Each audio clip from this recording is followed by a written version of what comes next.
사랑하는 도마동 믿음의 가족 여러분 안녕하십니까? 오늘 새벽 기도에 참여하신 여러분을 진심으로 환영합니다. 이번 한 주간에도 믿음으로 말미암는 의의 주제와 관련하여서 함께 말씀을 나누도록 하겠습니다. 여러분, 의가 무엇입니까? 기억하고 계십니까? 의에 대한 가장 올바른 정의는 예수님이라고 했습니다. 사람은 어떤 의도 만들어낼 수 없기 때문에 예수님께서 이 땅에 오셨습니다. 사람의 어떤 바른 행위도 결코 구원을 얻을 수가 없습니다. 그리스도교의 구원은 행위에 있지 아니하고 바로 관계에 있습니다. 하나님과 바른 관계를 맺고 사는 것입니다. 오늘 아침에는 의의 반대가 되는 죄에 대해서 함께 말씀을 나누도록 하겠습니다. 시편 51편 5절입니다. 내가 죄악 중에서 출생하였으며 어머니가 죄 중에서 나를 잉태하였나이다. 시편 58편 3절 말씀입니다. 인간은 모태에서부터 멀어졌으며 나면서부터 곁길로 나아가 거짓을 말하는도다.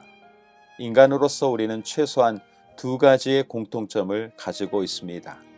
첫째는 우리가 이 세상에 태어났다는 것이고, 둘째는 우리가 태어날 때부터 죄를 짓는다는 것입니다. 사람은 태어날 때부터 하나님으로부터 분리되어서 태어납니다. 이 부분은 우리의 선택과는 상관이 없습니다.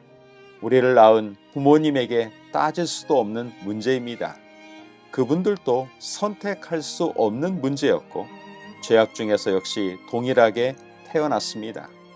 아담의 죄 때문에 그의 자손은 불순종의 성향을 유전적으로 물려받아서 태어나게 됩니다. 죄는 우리의 행동 이상의 문제에서 시작이 되었습니다. 우리의 본성이 악하기 때문에 우리의 악한 행동들은 그 결과로서 나타나는 것입니다. 교육 29쪽에 있는 말씀입니다. 사람의 본성에는 악을 행하려는 성향, 곧 인간이 자신으로서는 저항할 수 없는 힘이 내재되어 있다. 정로의 계단 62쪽입니다. 인간은 타락하기 전에 하나님의 율법을 지킴으로 의로운 품성을 이룰 수 있었다. 그러나 그 일에 실패하였고 그의 범죄로 인하여 우리의 본성은 타락되어서 우리는 스스로 의로울 수 없게 되었다고 말씀을 하십니다. 여러분은 개구리와 전갈의 우화를 아실 것입니다. 이 이야기는 전갈이 개구리에게 강을 건널 수 있게 해달라고 부탁하는 데서 시작을 합니다. 개구리는 전갈이 독침으로 자신을 찌르지 않을까 두려워하게 됩니다. 전갈은 독침을 찌른다면 개구리도 죽으면서 자신도 물에 빠져 죽을 수밖에 없기 때문에 걱정하지 않아도 된다고 개구리에게 이야기를 합니다. 그 말을 들은 개구리는 안심하고 이 전갈을 등에 태워주게 됩니다.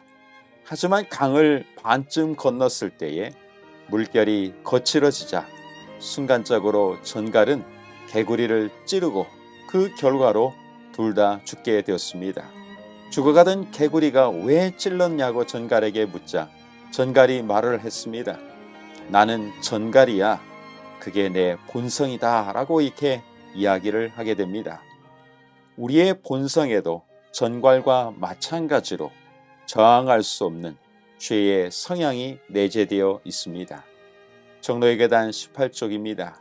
우리는 우리가 빠진 죄의 구렁텅이에서 우리 자신이 힘으로 피해 나올 수는 없다. 우리의 마음은 악한데 우리가 그것을 고칠 수 없다고 말씀하십니다. 인류의 딜레마가 여기에 있습니다. 죄가 우리를 멸망시키고 있다는 사실을 깨달을지라도 죄 짓는 일을 우리가 중단할 수 없는 존재인 것입니다. 죄의 문제가 단순히 잘못된 행동 이상의 더 깊은 곳에 있습니다.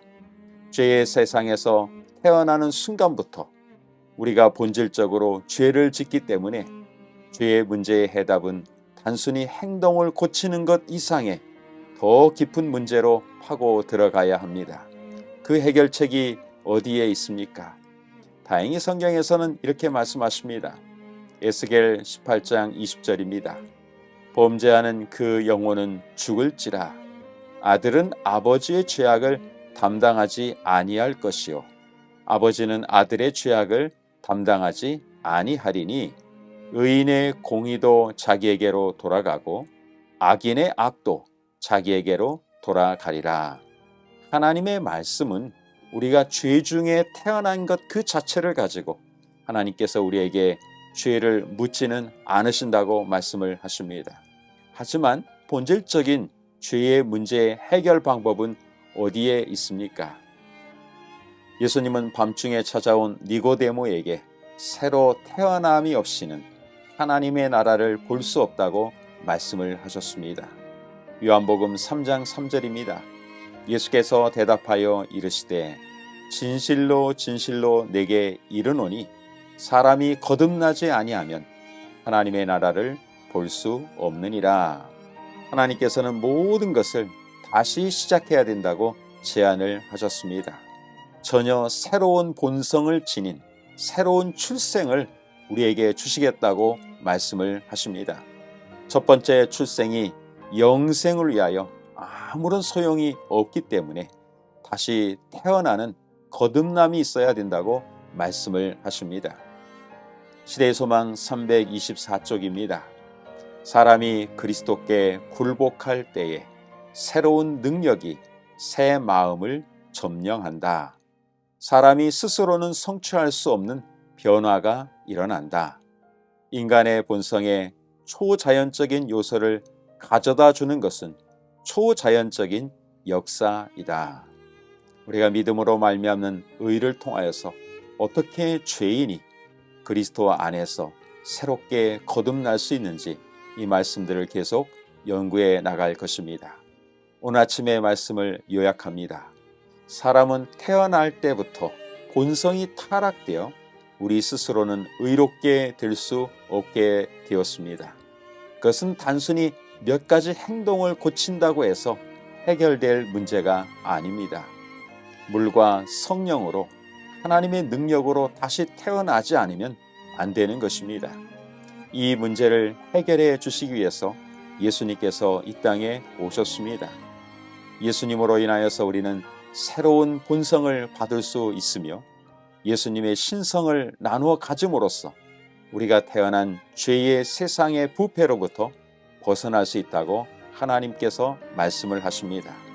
문제의 답은 우리가 아니라 예수님께 있음을 기억하시게 되기를 바랍니다. 기도하겠습니다. 하늘에 계신 아버지 하나님, 오늘도 귀한 하루를 허락해 주셔서 감사를 드립니다. 아침 말씀을 통하여서 우리 스스로는 결코 죄의 구렁텅이에서 빠져나올 수 없고 의로워질 수 없는 존재임을 알게 되었습니다. 오직 의가 되시고 우리를 새롭게 하실 수 있는 예수님께 모든 것을 맡길 수 있도록 인도하여 주시고 날마다 하나님을 의지하여 살아감으로 신실한 주의 자녀로서 살아가는 복된 그리스도인 하나님의 자녀가 될 수 있도록 축복하여 주시옵소서. 오늘도 도마동 사랑하는 모든 성도들의 삶을 인도하여 주셔서 하나님 안에서 행복하고 또 보람있고 기쁨이 가득한 삶이 될 수 있도록 축복하여 주시옵소서.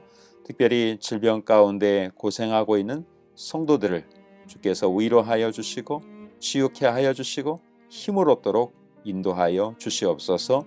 예수님의 이름으로 기도드리옵나이다. 아멘. 오늘도 계신 가정에서 기도를 해주시면 좋겠는데요. 교회의 영적인 부흥과 성장을 위하여 영육 간의 건강한 우리 그리스도인 삶을 위해서 기도해 주시고요. 특별히 우리 학생 청년들을 위해서 기도해 주시면 감사하겠습니다. 가장 중요한 시기, 정말 성장하고 또 장래를 위해서 준비해가는 우리 청년들, 학생들을 위해서 기도해 주셔서 그리스도 안에서 귀한 믿음의 신앙을 갖고 또 행복한 청년들로서 살아갈 수 있도록 위하여서 기도해 주시면 감사하겠습니다. 여러분 개인 기도 제목을 위해서 기도해 주시면 감사하겠습니다. 오늘도 주님 안에서 좋은 복된 하루가 되시기를 간절히 바랍니다. 감사합니다.